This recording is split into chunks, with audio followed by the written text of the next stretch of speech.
विद्या द्वारा अविद्या का विनाश। कहरा नंबर 11 को हम देखने वाले हैं। ननदी गे तय विषम सुहागिनी, तय निंदले संसारागे।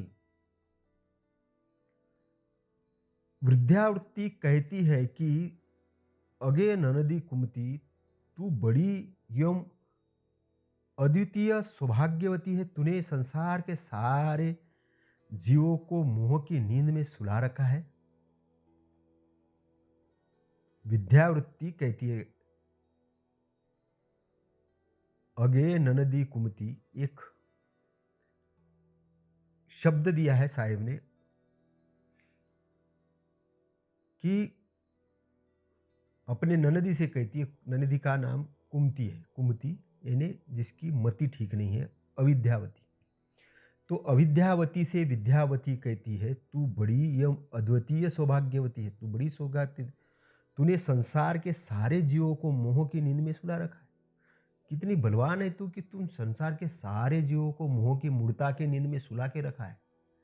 कौन कहती है? विद्यावती। आवत देखी मैं एक संग सूती, तय वो खसम हमारा गे। मैं जब आती हूँ तब देखती हूँ कि तुम और मेरे स्वामी जीवात्मा एक साथ सोए हुए हैं, अर्थात जीव तुम्हारे पंजे में पड़कर माया मोह में डूबा है। विद्यावती कहती है, विद्यावृत्ति कहती है। विद्यावृत्ति मतलब विद्या यानी जानकार, ज्ञानवान। तो ज्ञानवान विद्यावृत्ति कहती है कि जब मैं देखती हूँ, आती हूँ, जब देखती हूँ कि तुम मेरे स्वामी मतलब मेरे सम्राट कौन? जीव, जीवात्मा, अर्थात जीव तुम्हारे पंजे में पड़कर माया मोह में डूबा हुआ है। क्या है? कोई भी जीव माया मोह में डूबा हुआ है। किसके? अविद्यावृत्ति के। अविद्या ने अज्ञान के। अज्ञान के कारण जीव माया मोह में डूबा पड़ा है, ऐसे साहेब कह रहे हैं।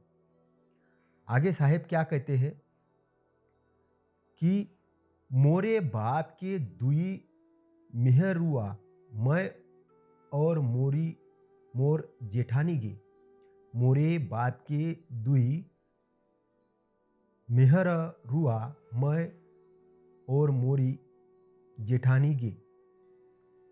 अब यहाँ ये समझने वाली बात है कि मेरे पिता यानी यहाँ पर एक मेरे पिता की दो पत्नियां हैं।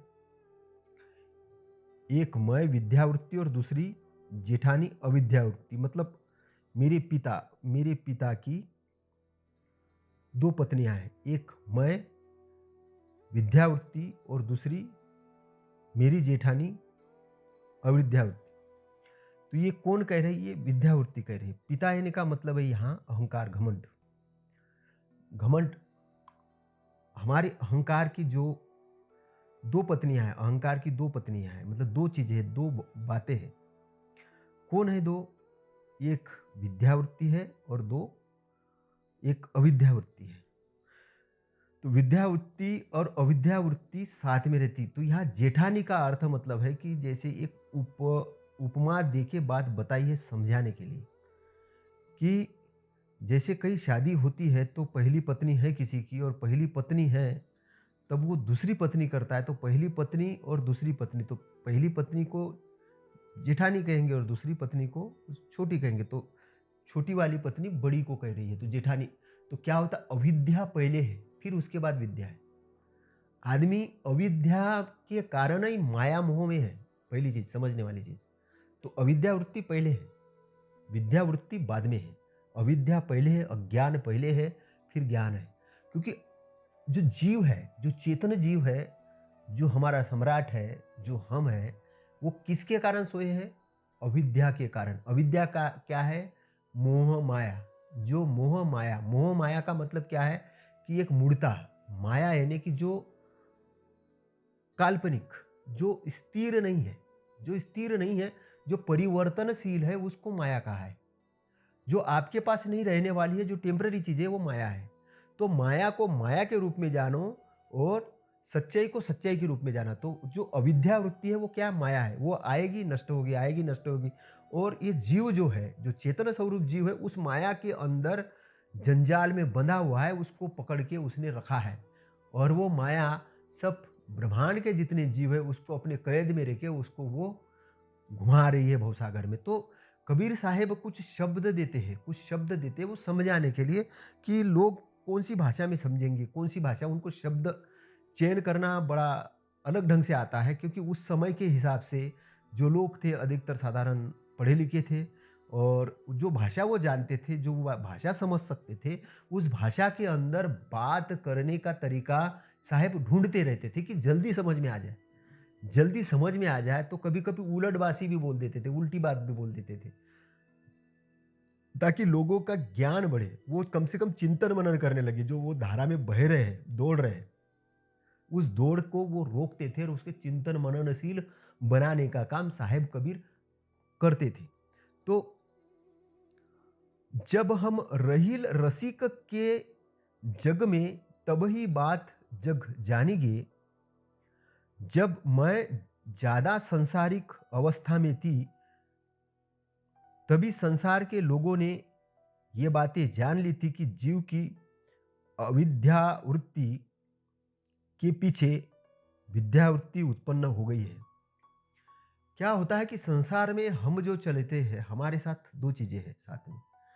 संसार में हम जो है तो हमारे साथ दो चीजें, एक तो विद्यावृत्ति है एक हमारी, और दूसरी अविद्यावृत्ति। अविद्यावृत्ति हमारे साथ में एक अज्ञान भी है और एक ज्ञान भी है। तो ज्ञान जब उत्पन्न होता है तब अविद्या का विनाश होता है। ज्ञान जब उत्पन्न होता है तो अविद्या का विनाश होता है। अविद्या तो चल रही है, लेकिन अविद्या के साथ में चेतन के पास में एक और क्षमता है, वो ज्ञान निर्माण करने की।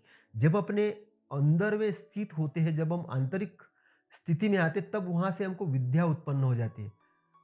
जैसे आप आप कहीं चल रहे थे और चलते चलते अचानक आपको ठोकर लग गई और फिर लग गया कि यार मुझे लग गई ठोकर। बाद में पता चला कैसी लगी, क्योंकि मैं तो होश में नहीं था। अच्छा अच्छा, बेहोश में था इसलिए ठोकर लगी। तो तब ज्ञान उत्पन्न हो गया। क्यों? क्या ज्ञान उत्पन्न हो गया कि ठोकर क्यों लगी? क्योंकि अज्ञान में थी। ये किसने बताया? ज्ञान ने बताया, विद्या वृत्ति ने बताया। तो विद्या वृत्ति जैसे उत्पन्न हो गई तो क्या होता है कि जब आपके अंदर से अविद्या खत्म होती है, तो अविद्या खत्म क्यों होती है? विद्या के कारण। विद्या के कारण जब आप जागरण की अवस्था में जब आ जाते हो, जब आप होश की अवस्था में आ जाते हो, तब आप अंधेरे को देख पाते हो, क्योंकि जागरण विद्यावृत्ति के अंदर प्रकाश है और अविद्यावृत्ति के अंदर क्या? अंधेरा है। अंधेरे के आदमी दौड़ता है, दौड़ता है, उसको नहीं दिख रहा कुछ भी, वो तो अंधा बना हुआ है, उसको नहीं मालूम कि वो किधर जा रहा है, लेकिन दौड़ लगा रहा, दौड़ लगा रहा, दौड़ लगा रहा है ना। तो अविद्यावृत्ति में ऐसा होता है। तो दोनों साथ रहती है। साथ कैसे रहती है कि अगर व्यक्ति अंधकार में है तो इसका मतलब वो प्रकाश में नहीं है, और वो प्रकाश में है तो अंधकार में नहीं है, मतलब दोनों साथ है। तो लेकिन सिस्टमेटिक ढंग से कि अगर आप जानकार हो, जागरण की अवस्था में हो, तो फिर आप बेहोश की अवस्था में नहीं हो, और आप बेहोश की अवस्था में हो तो फिर आप जागरण में नहीं हो। दोनों साथ साथ चल रही है।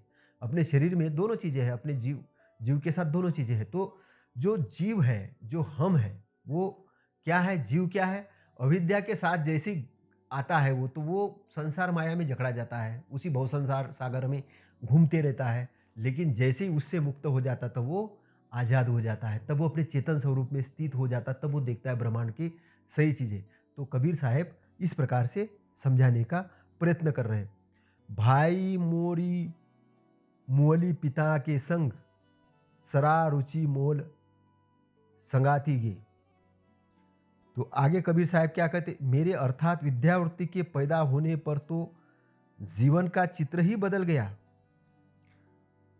वह यह हुआ कि मेरे अहंकारी पिता के साथ मेरी माया माता मर गई और उसके दूसरे संगी साथी भी ज्ञान चिता रचकर उसमें जल गए।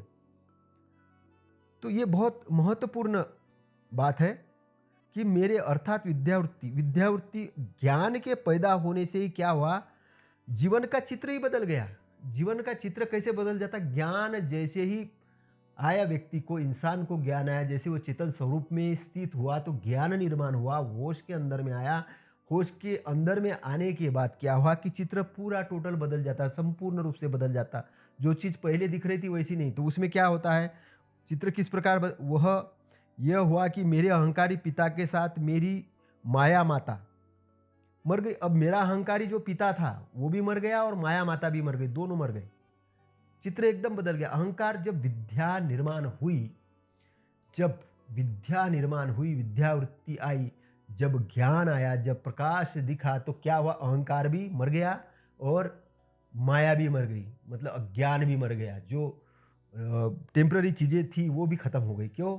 क्योंकि अब उसको स्थायी चीज़ें मिल गई, स्थिर चीज़ें मिल गई, तो टेम्पररी को टेम्पररी समझने लग गया।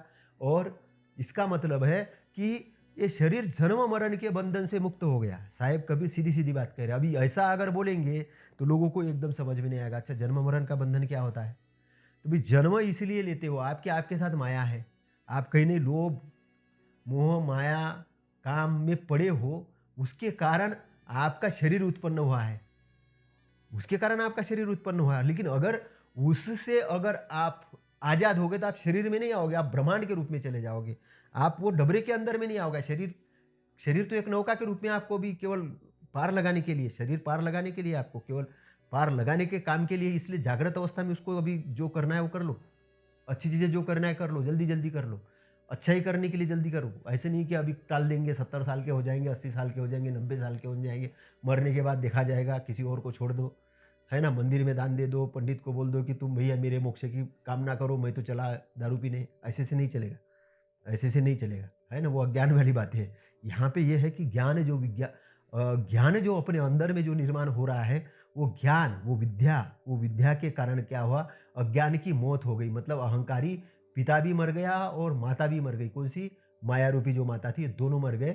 और दोनों मरने से क्या हो गया, और उसके साथ में संगी साथी थे। संगी साथी, उसके मतलब संगी साथी क्या थे कि जो भी जितने भी उसको निर्माण करने वाले संगी साथी थे, जितने भी प्रवृत्तियाँ थी, दुष्ट प्रवृत्तियाँ थी, वो भी सब जल गई। काय में चिता जला के जल गई। किसके? ज्ञान के। ज्ञान के अंदर में इतना पावर है। तो सबसे पहला काम क्या करना है, ज्ञान प्राप्ति के लिए फोकस करना है। अगर आपके सामने नकारात्मक पोजीशन आ गए और आप ये सोचते कि सबसे पहले मैं नकारात्मक को के बारे में चिंतन करूंगा, नहीं नहीं नहीं, नकारात्मक बारे में चिंतन, नकारात्मक फोकस करना है और इसको सोल्यूशन पे ढूंढना है। क्योंकि आप सकारात्मकता से ही नकारात्मकता को खत्म कर सकते हो। इसलिए बहुत सारी ऐसी किताबें निकली है कि पावर ऑफ पॉजिटिव थिंकिंग, सोचो तो सकारात्मक सोचो, सोचो तो अच्छा अच्छा सोचो, बोलो तो अच्छा बोलो। तो ये बोलने का मतलब क्या, ये यहीं से आई, इन ग्रंथों से आई। जो जो आधुनिक लेखक जो लिखते हैं, जिनका बहुत बड़ी वाणी प्रसिद्ध है, लोग उस वाणी को मानते हैं, वो सारी चीज़ें कहाँ से, इन ग्रंथों से ही निर्माण हुई है। तो आपको ये सब जानना है। आगे कबीर साहब कहते हैं, आपहु मुअली औरले मुअली लोग कुटुंब संग सागीगे। इस प्रकार माया माता स्वयं तो मरी ही और उसने अपने लोग कुटुंब तथा संगी साथियों को लेकर मर गई। कुटुंबी भी थे। माया का बहुत बड़ा प्रपंच होता है। माया का इतना बड़ा प्रपंच रचा होता है कि उस प्रपंच के अंदर में आदमी डूबा रहता है। अभी प्रपंच क्या होता है माया का?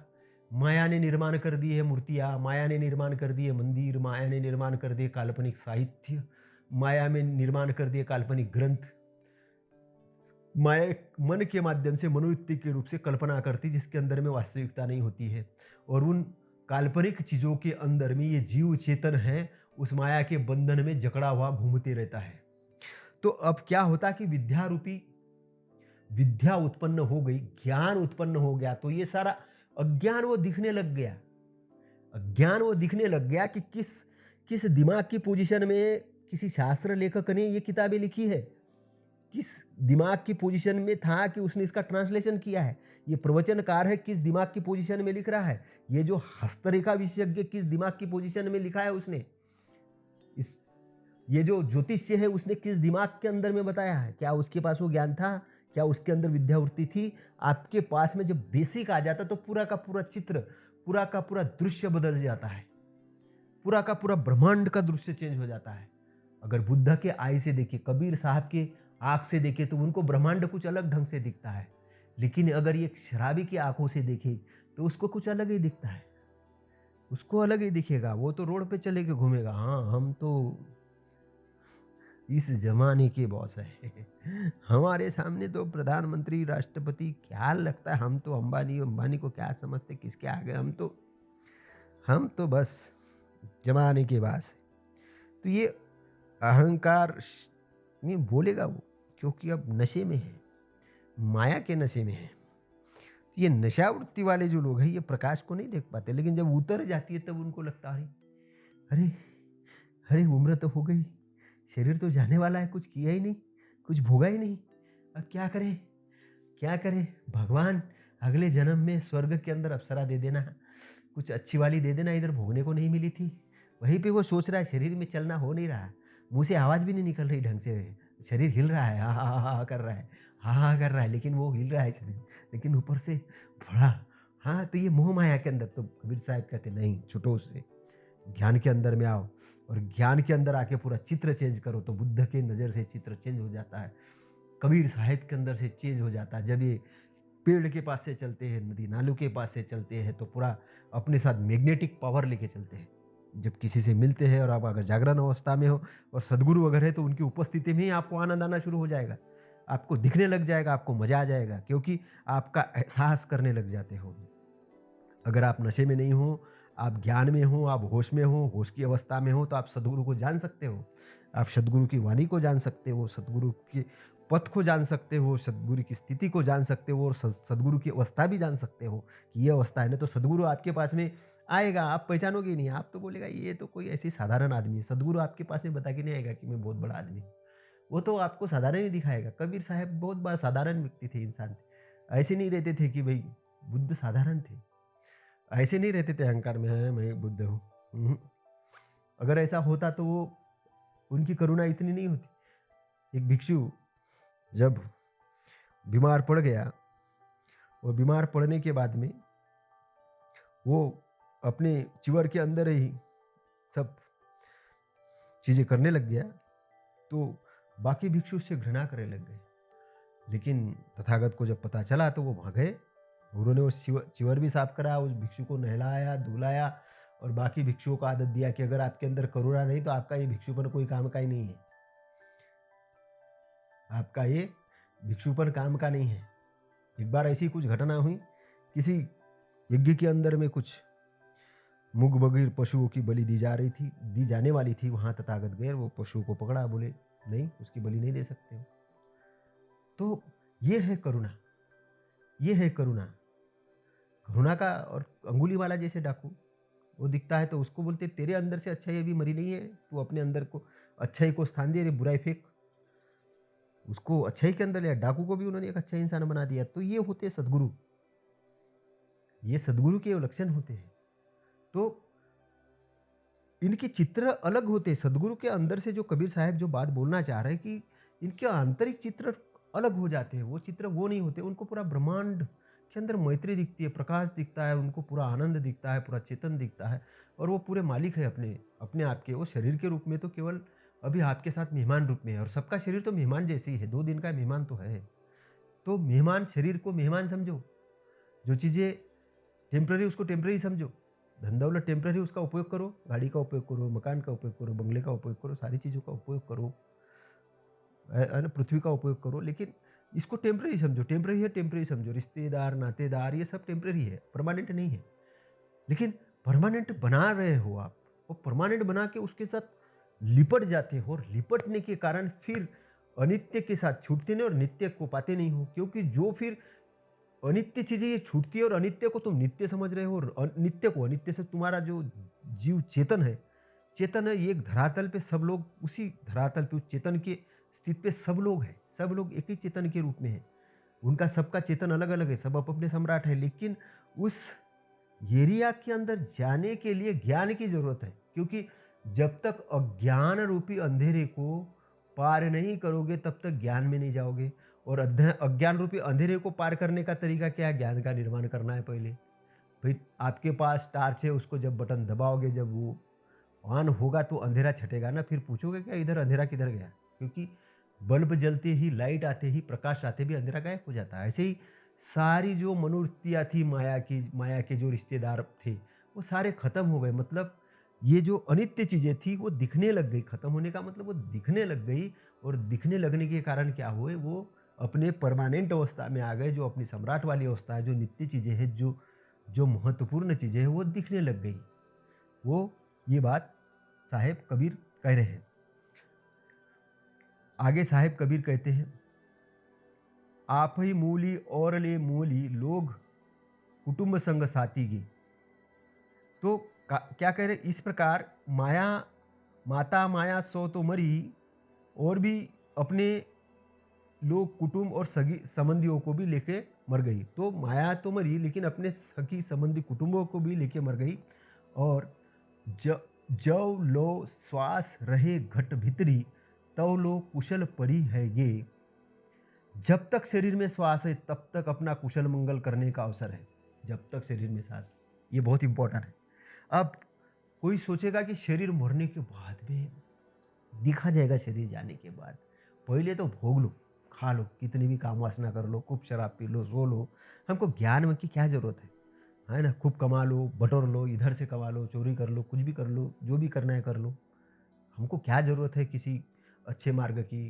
कुछ भी करो, कैसे भी रहो, ठीक है। जो भी आपने आज तक किया, आप तक आज तक थे, अज्ञान में थे, लेकिन अभी जानकार हो गए तो उसको छोड़ो। क्योंकि आपकी जेठानी जो बोल रहे हैं कबीर साहब, पहले तो अविद्या वृत्ति ही रहती है। भाई आदमी के पास तो पहले अविद्या ही है, विद्या का है। विद्या फिर आती है अविद्या के बाद। तो अविद्या के बाद विद्या जब आती तो अविद्या खत्म होना चालू होती। तो आप पहले अज्ञान थे, अनजान थे, तो ठीक है हुआ। लेकिन अभी अगर जानकारी मिल रही है, अभी अगर ये कबीर साहब के वचन सुन रहे हैं, तो जानकारी मिल रही है। तो जानकारी मिल रही है तो कम से कम क्या करना है? अभी श्वास है तब तक क्या करना है?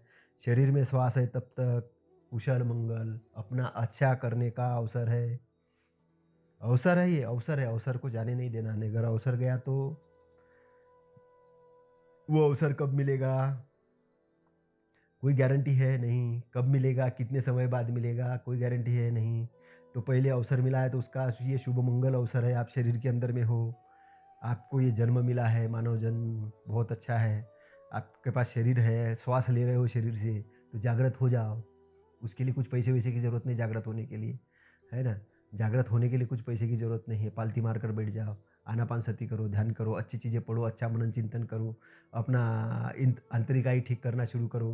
और सत्य को सत्य जानो, असत्य को असत्य जानो, किसी भ्रम में मत पड़ो, है ना? किसी डर डर में मत जियो कि क्या होगा क्या नहीं। ठीक है, आपने जो गलत किया था उसका गलत का परिणाम आएगा, उसको गलत को जानो, उसको एक्सेप्ट करो, एक्सेप्ट करके उसकी भरपाई कर लो, आगे बढ़ जाओ। और सबके साथ मैत्री करो, सबके साथ मैत्री करो, है ना? कोई गलत वचन बोल भी दिया आपको तो भी उससे साथ मैत्री से बात करो, अच्छे से बात करो। मतलब आप अपना कुशल मंगल करना शुरू करो, आप अच्छे काम करना शुरू करो और अच्छे काम की गति दोगुनी कर दो। अच्छे काम की गति दोगुनी करोगे तो क्या हो जाएगा? 2 गुनी गति, 3 गुनी गति हो जाएगी, तो बुरे काम ऐसे ही खत्म हो जाएंगे। समझ रहे हैं ना? आपके ऊपर मान के चलो कि 100 रुपये का कर्जा है, बहुत अच्छी बात है। 1000 रुपये कमाने के बारे में सोचो, उसका प्लानिंग करो। 1000 रुपये करोगे तो 100 रुपये कर्जा हो भी जाए, ख़त्म भी हो जाएगा। 2 400 500 बच जाएँगे। 2 400 500 2 300 400 घर में लग जाएँगे, फिर भी एक बैलेंस रहेगा। तो कुशल कर्म नहीं भी किए थे अभी तक कोई बात नहीं, लेकिन अभी करना शुरू कर दो, जल्दी कर दो। उसके लिए सोचना नहीं है ना? उठो, जागो और काम पे लग जाओ, है ना? काम पे लगने का मतलब ये नहीं कि अभी काम धंधा छोड़ दो, नहीं, काम धंधे को अच्छे से करो, हर चीज़ को अच्छे से करो। बस उसको क्या करो, उसको चेंज करो। पहले किसी के बारे में बुराई सोच रहे थे, द्वेष कर रहे थे, अब उसको थोड़ा चेंज करो, अच्छा सोचना शुरू करो। उसके बारे में सोचो कि यार ये अज्ञान था इसलिए ऐसा बोल दिया, कोई बात नहीं, है ना? वो उसकी उसकी दशा थी, लेकिन अब मैं इसके बारे में भी अच्छा सोचूंगा, इसको सद्बुद्धि मिली। मतलब अभी टोटल चेंज करना है। हाँ, पहले आलस कर रहे थे काम करे, क्या करना है काम हम करके आलस में, अभी नहीं, अभी होश के साथ काम करो। काम पहले ही कर रहे थे लेकिन अभी उसको चेंज करो, होश के साथ करो। पहले भी गाड़ी ड्राइव कर रहे थे दिखाने के लिए कि हमारे पास फोर व्हीलर है, हमारी नई गाड़ी है, इधर से मार रहे कट उधर, नहीं नहीं, अभी वैसा मत। अब डिसिप्लिन में गाड़ी चलाओ, होश में चलाओ। जब होश में चलाओगे और ज़्यादा आनंद आएगा। पहले शराब पी रहे थे, खूब पी रहे थे, अब पीना पीना धीरे धीरे खत्म कर लो, बंद कर दो, है ना? पहले लड़कीबाजी बहुत ज़्यादा कर रहे थे, अब धीरे धीरे आके ध्यान की अवस्था में आ जाओ, उधर थोड़ा धीरे धीरे कम हो जाओ। अपनी पत्नी तक ही सीमित रहो और धीरे धीरे उम्र के साथ में पत्नी से भी धीरे धीरे छुटकारा पा लो, है ना? पहले बच्चों से ढट करके कुछ भी बात कर रहे थे, लेकिन अभी अच्छे से बात करना शुरू करो। तो टोटल धीरे धीरे धीरे धीरे अपने आप को चेंज करना है।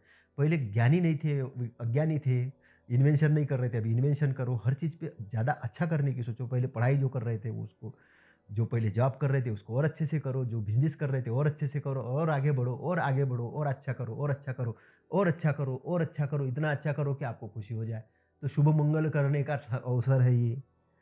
अपने दैनंदिन जीवन में चलते हुए 24 घंटे जागृति की अवस्था में आ जाओ और खुशी की अवस्था में आ जाओ। तो ये शुभ मंगल अवसर है। सद्गुरुओं की किताबें पढ़ो, अच्छी वाणी सुनो, अच्छे अभी चेंज करो कि पिक्चर बहुत सारी मनोरंजन वाली और नए नवयौवना की पिक्चर देख रहे थे और वासना में घुस रहे थे। इस लड़की का बदन इतना अच्छा है और इसका अच्छा है, उधर जाने के बजाय अब थोड़ा धीरे से प्राकृतिक दृश्यों में आ जाओ। फूलों फूलों से, पौधों से और अन्य चीज़ों से अपना मैत्री बढ़ाओ। धीरे-धीरे अपनी ऊर्जा को दूसरी अच्छी चीज़ों में कन्वर्ट करो, क्योंकि एक तो ऊर्जा अपने पास है, अपनी ऊर्जा चाहे भोग में लगाओ, चाहे योग में लगाओ, है ना? तो उस ऊर्जा को ख़त्म न करके योग में लगाओ, है ना? उसमें बाहर बहाने के बजाय अपने मस्तिष्क की तरफ बहने जो दो उसको, पॉज़िटिव में ले जाओ और पॉज़िटिव में जब ले जाओगे तो जो काम वासना का आनंद है वो अध्यात्म के आनंद में आना चालू होगा। काम वासना का आनंद टेम्परेरी आनंद है, कुछ में समय का है। लेकिन आध्यात्मिक जो आनंद है ये परमानेंट आनंद है और उसका लेवल कई गुना ज़्यादा है, कई गुना ज़्यादा है। क्योंकि वो परमानेंट है। आपकी जो चेतन स्वरूप की जो स्थिति है और जो चेतन स्वरूप वाला जो एरिया है, ये जो एरिया है ब्रह्मांड के अंदर में, इस ब्रह्मांड के अंदर में उस स्थान पर स्थित है जहाँ पे शांति है तो बहुत शांति है। विमल है, विमल कोई मल नहीं है, प्रकाशमान है। तो आपके लिए एक संरक्षण स्थान है, वो आपका द्वीप है, आपका शरण स्थान है। उसके अंदर में जाओ, उसको समझो और ये सब काम करते हुए समझो, है ना? संसार से भागना नहीं है, संसार को समझना है। संसार को समझना है, उससे भागना नहीं, उसको समझना है, जन जागृति लाना है। तो ये अवसर है, कबीर साहब कह रहे हैं। आगे कबीर साहब कहते हैं, कहई कबीर जब श्वास निकरी गो, मंदिर अनल जरी हैगी। तो कबीर साहब कहते हैं कि जब श्वास निकल जाएगी तब शरीर आग में जल जाएगा और तब साधना करने का अवसर समाप्त हो जाएगा। अब शरीर है तो साधना कर सकते हैं, शरीर है तब साधना कर सकते हैं। तो श्वास जब निकल गई तो क्या हो जाएगा, ये मंदिर रूपी शरीर है ये जल जाएगा। इसलिए साधना मतलब साधना, साधना अपने आप को, शरीर को साधना, डायरेक्टेड करना, डायरेक्शन देना, इसको दिशा वाला बनाना, है ना? एक अपनी दिशा तय कर लेना कि मुझे अच्छा करना है, बुरे से छुटकारा पाना है। तो अच्छाई और बुराई के अंदर भेद करना शुरू करो। सही को अपनाओ, गलत को छोड़ते जाओ। सही को अपनाओ, गलत को छोड़ते जाओ। आपका सम्राट आपके अंदर है, आपका शरण स्थान आपके अंदर है, आपके पास में विवेक बुद्धि है। बुद्धि का उपयोग करो, चेतन का उपयोग करो और इस वाणी को बार-बार, बार-बार आप सुनो तो उससे आपको बहुत बड़ा फ़ायदा मिलेगा, आंतरिक रूप से शांति मिलेगी। तो आगे हम देखते हैं कहरा नंबर 12। मन का मोह ही माया है, उसे त्यागो, इस संबंध में है कहरा नंबर 12। ये माया रघुनाथ की बौरी खेलन चली अहिरा हो। यह जीव की ही बनाई पगली माया, जीव की ही शिकार करनी चली। ये जीव के द्वारा ही बनाई गई माया। जो कैसे बनाई गई? जो नकारात्मक मनोवृत्तियाँ मनोवृत्तियाँ जो होती है, नकारात्मक मनोवृत्तियाँ, ये माया है। जो नकारात्मक मनोवृत्तियाँ है और जिसके वास्तविकता से कोई संबंध नहीं है, वो माया है। ये किसने निर्माण की है? जीव की। जीव की ही बनाई है और जीव का ही शिकार कर, जीव से किस माध्यम से की उसने? जीव में जो मन होता है उस मन के माध्यम से माया बनी और माया बन के वो जीव का ही शिकार करने लग चली गई। जीव के माध्यम, जीव हम शरीर के रूप में आए और शरीर के रूप में क्या हुआ? मन। तो मन के साथ इंद्रिय जुड़ी और इंद्रियों के माध्यम से मन ने कार्य शुरू किया और मन की जो मनोवृत्तियाँ बनी वही एक माया का रूप धारण किया और उस माया ने शिकार खेलने चली। किसके साथ? जीव का ही साथ शिकार खेलने चल गई। वो जीव को ही मारने का काम कर रही है। ऐसे कबीर साहब कहते हैं। आगे कहते, चतुर चिकनिया चुनी चुनी मारे, कोई न राखे हु न्यारा हो। इसने बुद्धिवादियों तथा छेल छबीले भावुको बुद्धिवादियों, इसने बुद्धिवादी जो अपने आप को बुद्धिवादी समझते थे, छेल छबीले मतलब जो बुद्धिवादी चालाक समझने वाले जो लोग थे और छेल छबीले जो भावुक थे, भावुक मतलब भावना में बहने वाले, जिन्होंने विवेक बुद्धि नहीं थी, दोनों को खोज खोज कर अपने बाणों से आहत किया, खोज खोज कर अपने बाणों से आहत किया। इसने किसी को भी अपने जाल से अलग नहीं रहने दिया। जाल से अलग नहीं रहने दिया। क्या करते? जाल में फंसाने का काम करते, बुद्धिजीवी को भी और छेल छबीलों को भी, सबको जाल में फंसाने का काम ये माया करती है। मौनी वीर दिगंबर मारे ध्यान धरते योगी हो। इसने मौनियों, वीरों, दिगंबरों तथा ध्यान धारण करने वाले योगी को भी मार गिराया। कई ध्यान करने गए थे जंगलों में, अरे भाई हम तो कुछ ज्ञान, लेकिन ध्यान ही ध्यान में अप्सरा का ख्याल आ गया, उधर काम वासना में चले गए, उसी में रमने लग गए। ध्यान ध्यान में ही कल्पना के अंदर में अपने आप को बोला कि अरे मोक्ष मिल गया, वही कल्पना के अंदर आनंद प्राप्त कर लिया, लेकिन वास्तविक आनंदता से पाला ही नहीं पड़ा, उसको भी उसने भटका दिया। काल्पनिक काल्पनिक सौंदर्य प्रदान कर दिया। काल्पनिक सौंदर्य और वास्तविक सौंदर्य में बहुत अंतर है। वास्तविक सौंदर्य जो है वो परमानेंट है, काल्पनिक सौंदर्य टेम्पररी है। सुख के बाद दुख आता है, फिर सुख आता है, फिर दुख आता है। काम वासना के अंदर कुछ सुख मिलता है, फिर कुछ समय बाद दुख आता है, फिर शरीर लगता है कोई काम का नहीं, फिर ऊर्जा आती है, फिर काम वासना में जाते हैं, फिर सुख आता है, फिर दुख आता है। ये चलते रहता है, सुख दुख सुख दुख सुख दुख। क्रोध के अंदर में जब क्रोधित होते हो बहुत सुख आता है, हाँ हमने कितना गुस्सा हो गए, सामने लग क्या डांट दिया, क्या बोल दिया, लेकिन बाद में शरीर ढीला पड़ जाता है, क्योंकि क्रोध के कारण शरीर के अंग अंग हो जाते हैं, टेंशन आ जाता है, बोलते यार ये गुस्सा करने से शरीर में तो बाद में दुख आ गया, तो सुख और, लेकिन जो आप चेतन के अंदर जो आनंद है, जो परम सुख है, उस सुख के अंदर में दुख नहीं है।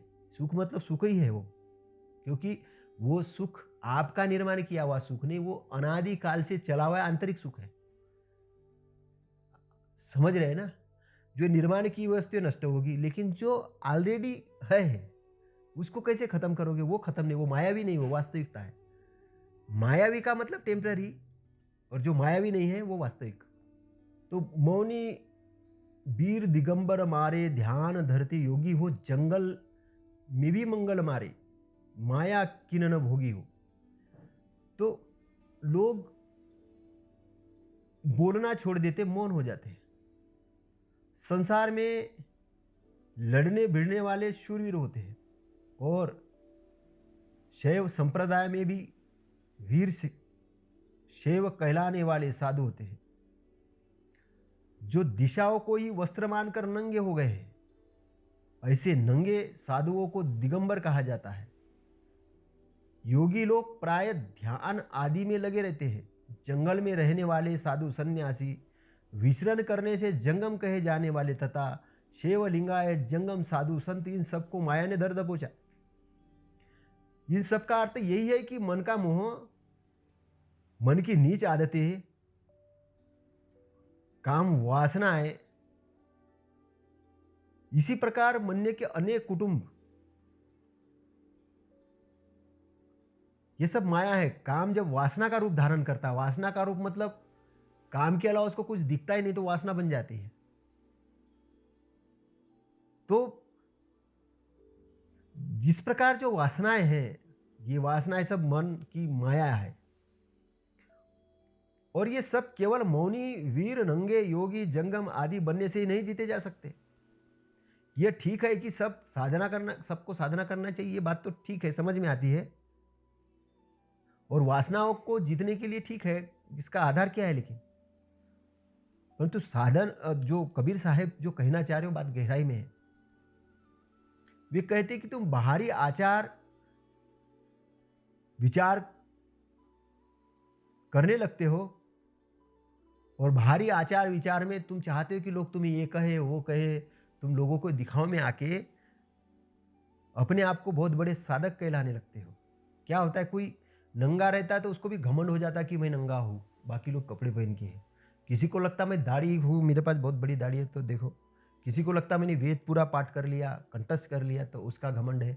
तो घमंड है, किसी किसी को बड़ा बहुत अहंकार है, किसी को रूप का घमंड है कि देखो मेरा सुंदर कितना अच्छा है शरीर। मतलब हर एक कोई घमंड पाले चल रहा है, लेकिन ये सारी मायावी चीज़ है। मायावी चीज़, शरीर बूढ़ा होने वाला है, तुमने जो रटा है समझा ही नहीं है, अनुभव में उतारा नहीं, तो तुम्हारा क्या कल्याण होगा? कुछ कल्याण नहीं होने वाला। तुम नंगे हो गए तो कौन सा बड़ा काम कर लिया, नंगे ही तो आए थे, ये नग्न ही तो पैदा हुए थे और नग्न ही जाने वाले हो। वो बीच में कपड़े उतार भी दिए लोगों के लिए, तो तुम्हारा क्या अपना फ़ायदा, तुम दिखावे के लिए कुछ भी बनो, उससे क्या होता है। और तुमने जटा भी बढ़ा लिया है तो क्या फ़र्क पड़ता है, तुमने बहुत सारा परिधान भी डाल दिया तो क्या होता है, उससे कोई मतलब नहीं। इससे कोई मतलब नहीं है, मतलब है आंतरिक चेतना से, आंतरिक शुद्धता से, कि तुम मोह माया को जीत रहे हो कि नहीं जीत रहे हो। असली बात बताओ, बात इधर उधर घुमाओ नहीं, असली बात। अगर नहीं जीत रहे तो कितना ही ढोंगी बाबा बनो, कुछ भी बनो, ज्ञानी बाबा बनो, लोगों की नज़र में कुछ भी बनो, श्री श्री बनो, 4000 श्री बनो, लाख श्री बनो, कुछ भी बनो, उससे कुछ नहीं होता है। असली चीज़ होगी आपकी आंतरिक शुद्धता से। और आपका आंतरिक शुद्धता कौन करेगा, वो आप खुद ही करोगे, दूसरा नहीं करने वाला पड़ोसी। खुद ही अपने आप को अच्छे मार्ग के लिए ले जाओगे, खुद ही ले जाओगे, कोई ले जाए। और इतनी सत्यवाणी बोलने वाले बहुत संत कम है, एक बात भी आपको बता रहा हूँ, इतनी सत्यवादी बोलने वाले संत बहुत कम है। घुमा फिरा के बोलने वाले बहुत मिलेंगे, आपको गुस्सा नहीं आए, आपको बुरा नहीं लगे, आपकी चापलूसी करने वाले, आपको बड़ा मान सम्मान दे, बहुत मिलेंगे, लेकिन सत्यवाद बोलने वाले बहुत कम मिलेंगे। कबीर साहब सत्यवानी सत्यवानी है। कबीर साहब लपेट के बात नहीं करते, सीधी बात बोलते, सीधी बात, उनको कोई मतलब नहीं कि आपको उनकी बातों से क्या लग रहा हो क्या नहीं। तो तुम मौनी, दिगंबर, योगी, शिवाचारी आदि बन सकते हो, परंतु मात्र इतने से यह नहीं माना जा सकता कि माया पर विजय प्राप्त हो गए, है ना। ये सब बन सकते हो, लेकिन इतने से माना नहीं जा सकता कि तुम विजय प्राप्त हो गए माया पर। तो सदगुरु साहिब कहते खबरदार, तुम बाह्याचार के धोखे में मत रहना। यह माया, ये वासना बड़ी बलवान है, बहुत बलवान है ये। तुम ये भ्रम पाले रहोगे कि तुम मौनी आदि हो, परंतु यदि तुम सावधानी, विवेक तथा जागरूक नहीं हो तो बाहरी ढंग से साधना दिखाते हुए भी भीतरी से बस वही रह जाओगे। कभी कभी किसी साधु को देखते हैं और कुछ प्रश्न अगर उसको उपासक पूछ लेते, जो श्रोतागण हैं, कि बाबा ये बताओ कि शिव को दूध क्यों चढ़ाना है। अब वो प्रश्न पूछा कि नहीं पूछा, ये बाबा को बड़ा गुस्सा आता है अंदर से, लेकिन दिखाते नहीं है। अच्छा तुम ये बताओ कि तुम अपने माता पिता को दूध क्यों पिलाते हो। अरे तो ये भी तो तुम्हारे माता पिता जैसे हैं, तो उनको दूध चढ़ा, माता पिता को दूध चढ़ाना और पत्थर में दूध चढ़ाने में अंतर है कि नहीं। तो वो बच्चे को विज्ञान से हटा के क्यों गंदे अज्ञान पे ले जा रहे हो। शुद्ध मार्ग के जगह मैल वाले मार्ग पे ले जा रहे हो। क्यों उनके चेतना को और चेतन सम्राट को खत्म कर रहे हो, क्यों गुलाम बनाना चाह रहे हो। सीधी सीधी बात बताओ उनको।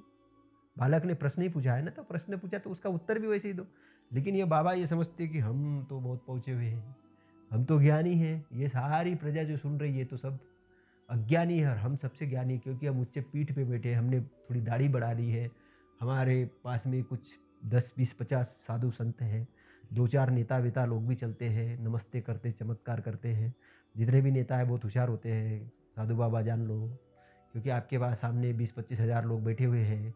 वो आपको पूजा नहीं कर रहे हैं, वो 20-25 हज़ार लोगों को जान रहे हैं कि उनके पास वोट का अधिकार है, इसलिए वो आपको मान रहे हैं। सब लोगों को दिखा रहे हैं कि आपके जिस बाबा को आप मानते हो मैं भी उसी को मानता हूँ और वोट मेरे को ही देना है ना। इससे ज़्यादा कोई मतलब नहीं उनको, ज़रा ध्यान रखो, है ना। तो हमारा जो टॉपिक है क्या है कि सावधान हो जाओ, सावधान हो जाओ, जागरूक हो जाओ, जागरूक हो जाओ और आप विवेक का निर्माण करो, अपने अंदर निर्माण करो, है ना। ये भ्रम पालो मत कि बड़े योगी बन गया, मैं योगी बन गया, मैं भोगी बन गया, मैं मौनी बन गया, मैं जो भी बन गया, वो उससे काम नहीं होगा। कबीर साहब कहते हैं कि सावधानी, विवेक और जागरूकता अगर नहीं है, सावधानी नहीं है आपके पास, होश वाले नहीं हो, आपके पास विवेक बुद्धि नहीं है और आप जागरूक नहीं हो, तो आप माया के बंधन में हो, है ना। इसलिए बाह्याचार तथा वेश पर कभी गर्व मत करना। बाह्याचार, बाह्य में कितनी पद लगा लो, कितनी पोस्ट लगा लो, कितनी भी डिग्री लगा लो, उससे उससे कोई मतलब नहीं। तुम्हारे आध्यात्मक से उसे कोई मतलब नहीं है। वो आंतरिक से मतलब है, आंतरिक विवेक, विवेक ज्ञान, सावधानी, होश की स्थिति। उस स्थिति के अंदर आप कैसे अज्ञान को हटाते हो और कैसे ज्ञान के मार्ग पे आते हो और कैसे शूरवीर कहलाते हो, वो उस वीर की जरूरत है। तो पुरातन पुरातन काल में भी था विश्वामित्र, निनिश ऋषि, नारद आदि बड़े बड़े तपस्वी इसलिए गिर गए क्योंकि उन्होंने कुसंग का त्याग नहीं किया और न सावधानी बरती। तो बहुत बड़े बड़े मौनी बाबा, दिगंबर, ध्यानी, योगी बहुत सारे थे, लेकिन वो क्या, क्योंकि कुसंग का त्याग कौन करेगा? खुद करना पड़ेगा, खुद करना पड़ेगा। आप बाबा हो क्या नहीं, जो नो डज़न्ट मैटर। मैटर ये है कि आप ही अपने को तारने वाले हो, आप ही अपने को तारने वाले। इसलिए बुद्ध तथागत गौतम बुद्ध की एक बात समझ में आती है, मेरे पास ज्ञानपोथ है, मैंने अपना मार्ग तय कर लिया है, मैं जिस मार्ग से गया हूँ और मेरी मुक्ति हुई है, तो मैं भी आपको मार्गदर्शन दे रहा हूँ। चलना आपको है, मोक्ष नहीं दे सकता, मोक्ष आपको ही पाना है। मैं मार्ग बता सकता हूँ कि यहाँ से जाने वाला मार्ग इस गांव में जाएगा, बस वो रास्ता मैंने बता दिया, चलो आप ढंग से चलो, उसी रास्ते से चलो। गलत रास्ते पे गए आप ही भटकोगे। इसलिए सद्गुरु आपको मार्गदर्शन दे सकते हैं, जानकारी दे सकते हैं, लेकिन जाना किसको है? पथिक को जाना है, पथिक को जाना है, जो पथ पे चलने वाला उसको जाना है। मेरा मार्ग तो मैं ही तय करूंगा ना। मुझे अगर किसी गांव में जाना है तो मुझे गाड़ी में बैठना पड़ेगा। मैं बोलूंगा पड़ोसी तू बैठ जा, मेरे को पहुंचा दे वहाँ, ऐसा थोड़ी होगा, ऐसे नहीं होगा ना। मुझे चलना भी होगा, अगर मुझे पैदल चल के वहाँ जाना है तो पैदल मुझे ही चलना। मैं बोलूँगा किसी दूसरे को कि तुम मेरे लिए पैदल चलो, मैं यहीं बैठते रहता पहुँच जाऊँगा, तो ऐसे नहीं होगा, है ना। तो ये साहिब की वाणी बड़ी महत्वपूर्ण वाणी है। जंगल में के जंगम मारे, माया किन्हु न भोगी हो। बड़ा महत्वपूर्ण वाक्य है कि माया ने जंगल में विचरने वाले तपस्वी तथा शैव को भी मारा। माया को तो कोई भोग नहीं कर पाया, किंतु माया ने भोग लोलुपों को रगड़ दिया। तो सदगुरु कहते हैं माया किन्हु न भोगी, किसने माया का भोग नहीं किया। अच्छा, माया को कौन नहीं भोगना चाहता है? जिस प्रकार मनुष्य की इच्छा रहती है वो भोगों को कहाँ भोग पाता है। काम वासना में जब वो जाता है, मन से काम वासना जब पैदा होते है, उसको लगता है कितना भोगू, लेकिन भोग ही नहीं पाता। शरीर धीरे धीरे धीरे बूढ़ा हो जाता है, लेकिन भोग की इच्छा अधूरी रह जाती है। तो मन से पैदा हुई उनका शतांश भी मनुष्य नहीं भोग पाता। शतांश तो सातवां अंश भी नहीं भोग पाता ढंग से। आदमी की इच्छा पूरी हुई बिना ही भोगी को संसार छोड़ना पड़ता है। भोगी चाह रहा था कि मैं भोगता रहूं, खूब भोगता रहूं, लेकिन वो भोग ही नहीं पाता और संसार को छोड़ना पड़ता है। क्यों छोड़ना पड़ता है? क्योंकि वो ऐसी चीजें हैं कि तृष्णा, काम वासना, तृष्णा, राग, द्वेष, ये सारी तृष्णा बढ़ती ही जाती है। इसका एक बहुत बढ़ता है। आप, एक संत ने कहा है कि काम वासना ऐसी है कि वो बर्तन में पानी डालने के समान है। अगर आप उसको बढ़ाते रहोगे तो उसको समझना है। ये समझने वाली चीजें, जागृत वाली चीजें है कि आपको जागने वाली चीज है। कभी कभी आप देखो कि किसी के पास अरबों खरबों रुपया आ गया, लेकिन दुखी है। दुखी इसलिए है कि पड़ोसी देश के व्यक्ति के पास में, इसके पास 5 अरब है तो पड़ोसी देश वाले के पास में 10 अरब है। 10 अरब वाला उनसे बड़ा अमीर कहलाता। तो ये दुखी है, ये दुखी है कि यार मेरे पास 5 अरब रुपया है, उसके पास 10 अरब रुपया है। यही तृष्णा है। अभी 10,000 अरब भी बन जाए, बनेंगे ना, तो उसमें लेकिन खुशी रहो, जो है उसमें खुशी रहो, आगे और रास्ता ये करो। दुखी क्यों हो रहे हो? अगर दुखी हो जाओगे तो उसका दूसरा रूप हो जाएगा, विक्षिप्त हो जाओगे। कभी कभी किसी व्यक्ति को बहुत बड़ी ऊंचाई मिल जाती है, सभी चीजें, लेकिन बाद में पता चलता है कि वो अपने जीवन लीला को समाप्त कर देता है। क्यों कर देता है? कभी क्या होता है? उसका रीजन क्या है? उसका रीजन है कि वो जो अपने पास जो मिली हुई चीजें हैं उसके प्रति अहोभाव है ही नहीं उसके पास में कि उसके पास क्या है क्या नहीं। और लास्ट में दोष किसको? शरीर को देता है। वो नौका रूपी शरीर है जो जिसकी कीमत नहीं लगाई जा सकती। जो नौका रूपी शरीर है, जो तुमको इस भवसागर से पार लगाने वाला है, उसको ही तुम उस नाव में ही बैठे हो और उस नाव को ही तोड़ ताड़ के अलग करके डूबना चाहते हो, और डूब भी जाते कई लोग। थोड़ी सी विपत्ति में किसी पे थोड़ा कर्जा हो गया तो उस नाव को तोड़ देते हैं, किसी को थोड़ा टेंशन आ गया उसको नाव को तोड़ देते, किसी ने कुछ बोला। अरे ये छोटी चीज़ें हैं, बहुत छोटी चीज़ें हैं। तुम्हारा उद्धार करने वाला कोई ऊपर वाला नहीं आने वाला, तुम ही हो। तुमको ये शरीर जो मिला है ना, वो सहन करो, वो छोटी छोटी चीज़ें, कुछ नहीं होने वाला उससे। शांत जगह चले जाओ थोड़ी देर के लिए, अपने आप को कुछ अच्छे वचन सुन लो सदगुरु के, कुछ अच्छी किताबें पढ़ लो। ये ऐसा मत करो, क्योंकि ये शरीर रहना बहुत जरूरी है। क्यों रहना जरूरी है? क्योंकि तुमको इस भवसागर से पार होना है, तुमको अपने दुख को दूर करना है। तुम्हारे अभी अगर थोड़े बहुत दुख आ गए तुम्हारे सामने, तो उसको जागृता से उसको सहन करो, उसको देखो। अंधेरे में से ही उजाला निकलता है, अंधेरे में से ही उजाला निकलता है। इसलिए कबीर साहेब कह रहे हैं, बहुत बड़ी मार्मिक बात कहते हैं कि मैं भोगों को भोगते भोगते ही, भोगों को भोग रहे थे, भोगते भोगते पता चला कि उम्र ही चली गई, भोग ही नहीं पाए। तो भोग तृष्णा जो है अतृप्त रहती है, इसलिए उसको जानो, तृष्णा को जानो, वो खत्म नहीं होने वाली, वो खत्म नहीं होने वाली। उम्र के साथ में आपकी उम्र हो जाएगी, लेकिन वो खत्म नहीं होने वाली। तो उसको समझो, टेम्पररी को टेम्पररी समझो, परमानेंट को परमानेंट समझो। जो यहाँ से लिया है यही देना है, फिर यहाँ से लिया यही देना है। ये शरीर भी, शरीर के तत्व भी यही जाने वाले हैं। आपकी जान चेतना निकल जाएगी, स्वयं चेतन इससे निकल जाएगा बाहर, तो आपका शरीर भी मुर्दे के रूप में पड़ा रहेगा, वो भी जला दिया जाएगा। लेकिन जब तक वो चेतना है, ऊर्जा है आपके अंदर में, जो होश है, वो उसकी चेतना का उपयोग तो करो, उसको चेतन रूप में तो ले आओ, उस बंधनों से टूट जाओ, उस गलत चीज़ों से तो वो चित्त को मुक्त करो, चित्त को शुद्ध तो करो। चित्त को शुद्ध करने के लिए साधना करो, चित्त को शुद्ध करो, मैत्री जगाओ उसके अंदर में, उसके द्वेष भगाओ, द्वेष के मैल भगाओ, काम वासना से उसको दूर करो, अच्छे वचनों में आओ, मैत्री भाव रखो, अच्छे वचन ये करो, अच्छी जीविका अर्जन करो, और अपने आप को अच्छे पोजीशन में तो ले आओ। ये बहुत बड़ा इम्पोर्टेंट समय है, ये बहुत बड़ा महत्वपूर्ण समय है। इसको जाने मत दो हाथ से, इसको हाथ से जाने मत दो। तो कबीर साहब कहते हैं कि जो भोगों को भोगने लगे थे, वो भोगते भोगते भोगी हो गए, भोगी होगी संसार से चले गए, लेकिन भोगों के प्रति उनकी तृष्णा खत्म नहीं हुआ। जो तप करने वाले थे, तप कर रहे थे, लेकिन तप कैसा कर रहे थे? गलत गाइडलाइन से तप करते ना लोग। काय के लिए तप कर रहे हैं? स्वर्ग प्राप्ति के लिए। अरे स्वर्ग कैसे प्राप्ति होगी? कैसे प्राप्ति हो? क्या देखा है तुमने स्वर्ग?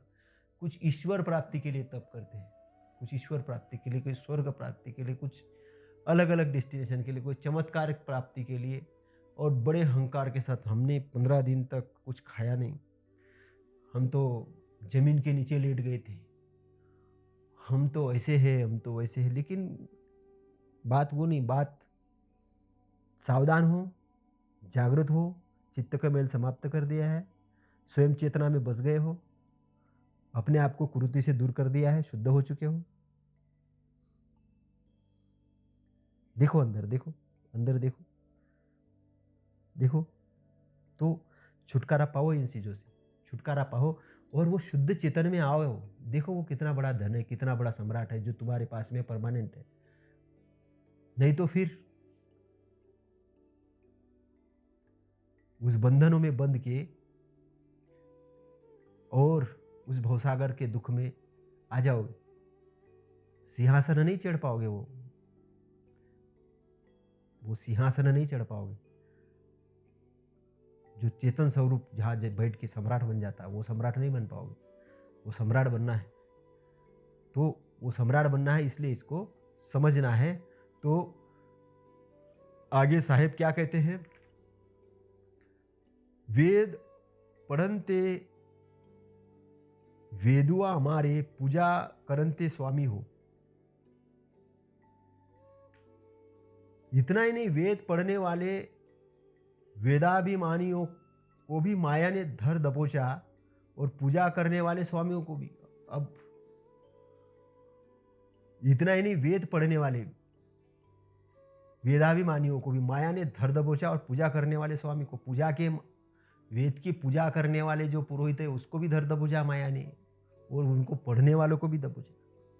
क्योंकि कबीर साहब कहते हैं कि तुमको वेद के माध्यम से नहीं मिलने वाला हो। वेद के माध्यम से तुम कौन से सावधान होने वाले हो, कौन से जन जागरण आने वाले हैं, है ना, कौन सा जन जागरण आने वाला है, कौन से सावधान होने वाले हो। वो माया से अगर छुटकारा नहीं मिला, तुम्हारे वेद पढ़ने से कुछ नहीं होगा, वेद के माध्यम से पूजा करने से भी कुछ नहीं होगा।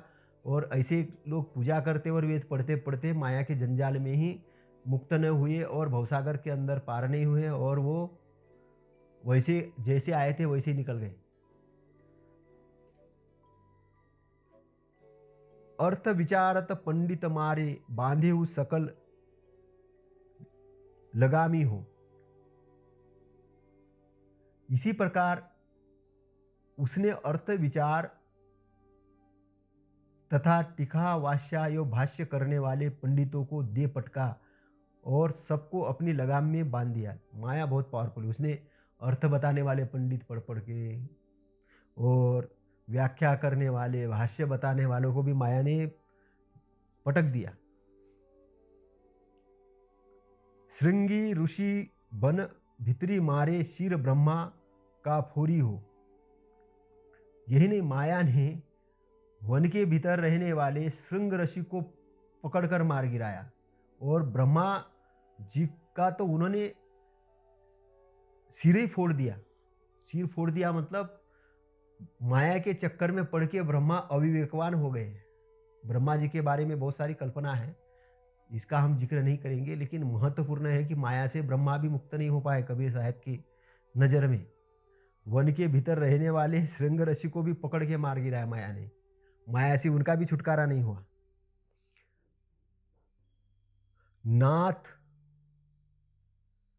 मच्छंदर चले पीठ दे, सिंगल हु में बोरी हो। मच्छेंद्रनाथ तो माया से पीठ देकर भागे अवश्य, परंतु माया ने उन्हें सिंहल में दे पटका और उसे में डुबा दिया। जंगल में भी बहुत सारे ऋषि चले जाते हैं भाई यहाँ वहाँ, लेकिन उनके मन से माया नहीं जा पाती है, और माया नहीं जा पाती तो उससे क्या होता है, वो उससे छुटकारा नहीं पाते। छुटकारा नहीं पाने के कारण माया उसको ले डूबती है। तो उसी प्रकार ये मच्छंदर नाथ को भी माया ने लेके डूब गए, ऐसे कबीर साहब कहते हैं।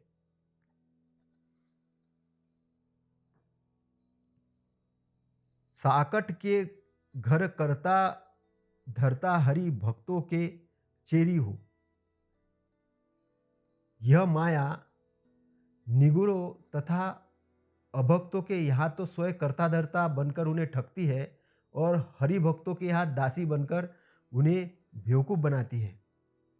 हरि भक्तों के यहाँ दासी बनकर उनको ये माया क्या करती है, बेवकूफ़ बनाती है, ऐसे साहेब कबीर कह रहे हैं। कबीर कहते हैं कि निगुरो मतलब निगुरो यानी जिसका कोई गुरु ही नहीं, उनके घरों में तो माया स्वयं ही मालकिन बन जाती है, क्योंकि अब मालकिन है कोई, उसका गुरु ही नहीं, उसको पता प्रत्यक्ष है ही नहीं। बोले हम मजा मौज करेंगे, जैसे चाहे वैसे ही रहेंगे, तो उनके घर में तो माया क्या है, उनकी मालकिन ही बन जाती। परंतु हरि भक्तों के घर में भी वह चेरी बन जाती, चेली बन जाती, और चेली बनकर उनको फंसाती है। इसका तात्पर्य है कि जो घोर संसारी है, उनके घरों में तो माया ही सब कुछ है।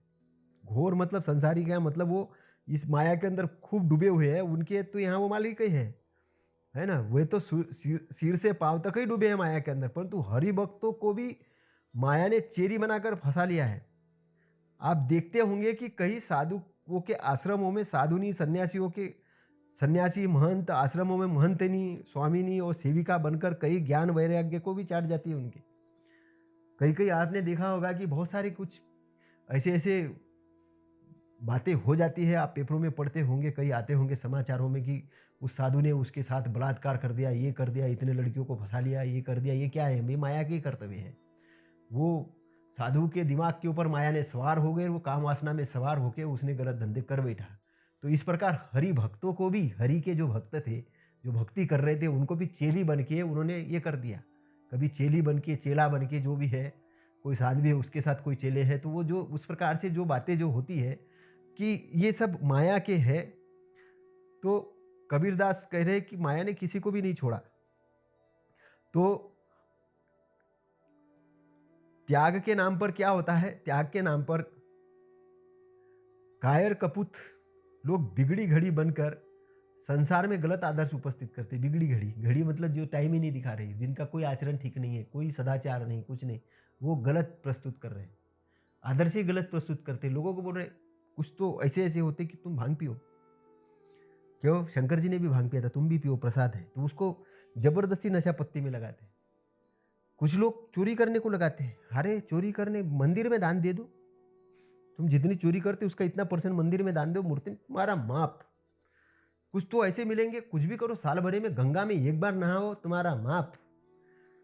मतलब वो ऐसे हरि भक्त है कि माया के लपेटे में है, तो अपने चेलों को भी वो माया के अंदर ले लेके डुबा रहे हैं। पूरा संसार इस प्रकार के भ्रम में पड़ा है, जकड़ा है। ऐसे कबीर साहब कह रहे हैं कि उन्होंने हरि भक्तों को भी नहीं छोड़ा है।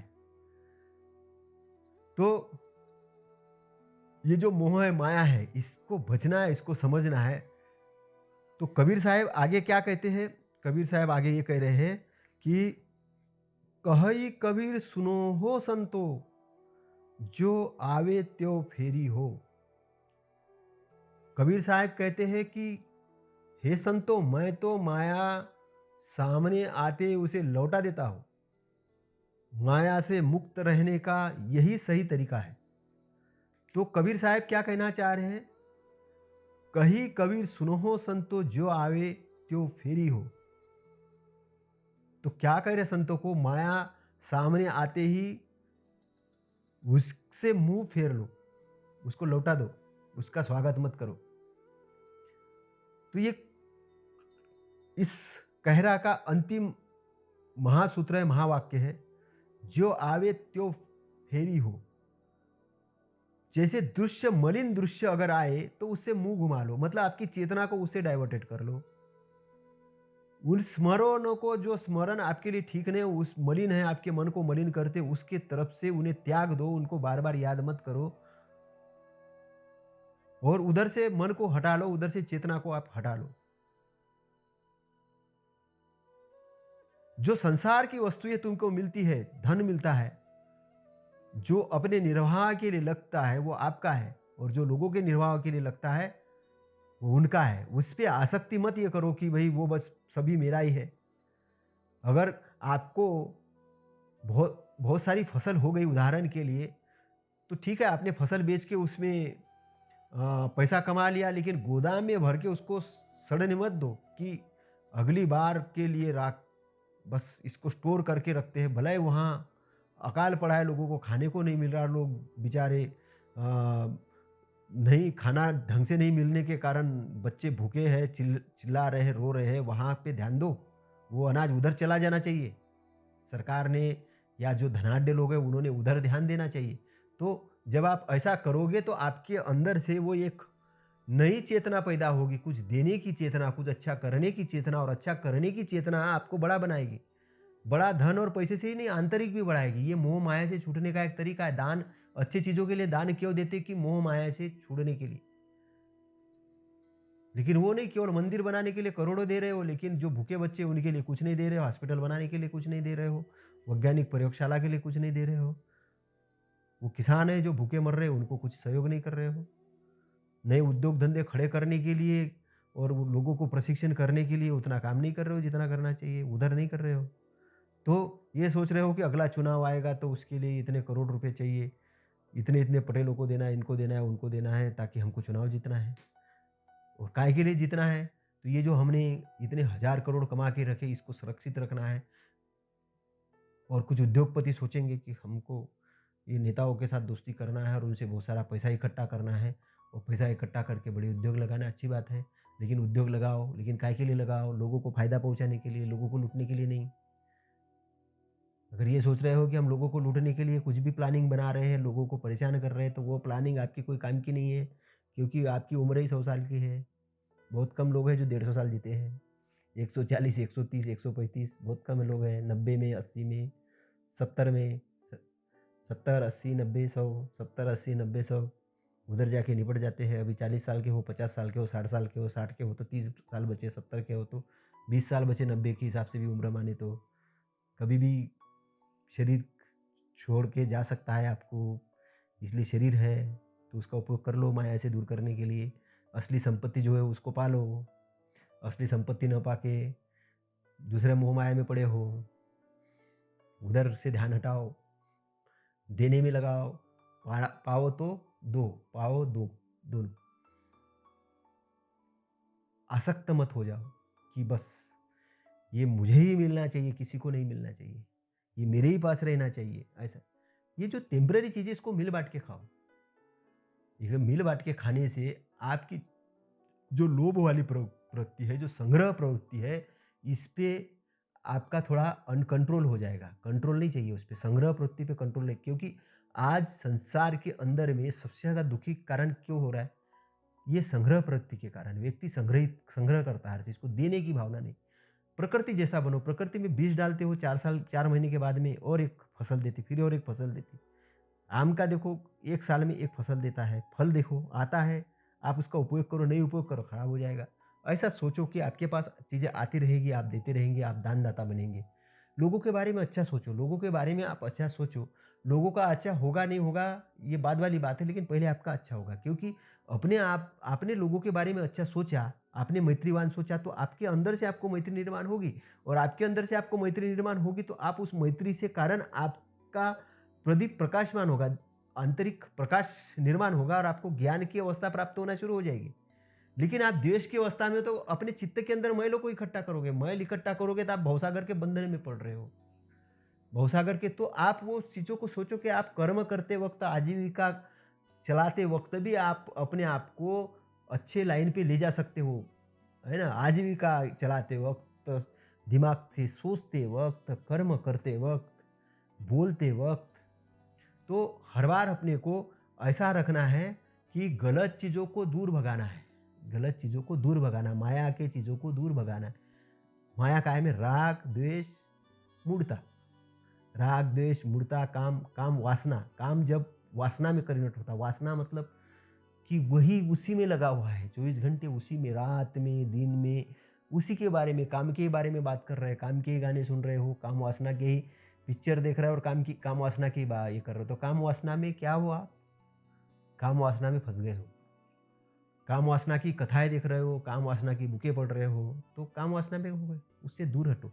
काम वासना से जैसे जैसे दूर हटोगे तो अपने अंदर के आंतरिक में आओगे। काम वासना की जो ऊर्जा है ये आपकी ट्रांसफर हो जाएगी आध्यात्मिक ऊर्जा में। और आध्यात्मिक ऊर्जा में होने के बाद में क्या हो जाएगी कि ये आपके मस्तिष्क के अंदर जाएगी और आपको धीरे धीरे बलवान करेगी, शारीरिक रूप से बलवान करेगी और आपको आपका आंतरिक रूप से प्रबल करेगी। तो आंतरिक रूप से आप थोड़े स्थिर होना शुरू हो जाओगे, गंभीर होना शुरू हो जाओगे, शांत होना शुरू हो जाओगे, उत्साह होना शुरू हो जाओगे, आनंदित होना शुरू हो जाओगे और एक मजबूत पेड़ जैसे आप होना चालू हो जाओगे, उस हिमालय जैसे होना शुरू हो जाओगे।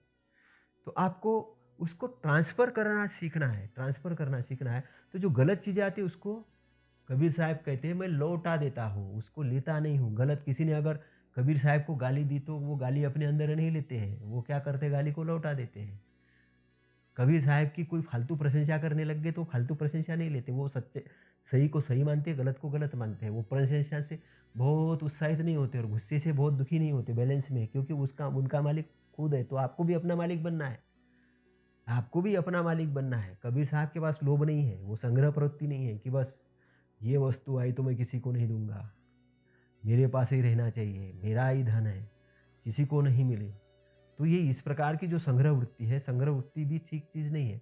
कोई चीज़ आती है जाती है, उसको चलायमान होना चाहिए। चलायमान होगी तो शुद्ध भी रहेगी, सही भी रहेगी। चलायमान होना चाहिए, हर चीज़ को चलायमान होना चाहिए। जो ये सिस्टम है ब्रह्मांड का, उस सिस्टम को समझिए। सिस्टम चलायमान है, सिस्टम स्थिर नहीं है। सिस्टम संग्रह भी नहीं करता, ऐसा नहीं कि एक जगह जाके संग्रह कर लेता हर चीज़। सिस्टम चलायमान है, सिस्टम प्रोड्यूस करता है, निर्मित करता है, गलत चीज़ को ख़त्म करता है, सही चीज़ का प्रोड्यूशन करता है, प्रोडक्शंस करता है।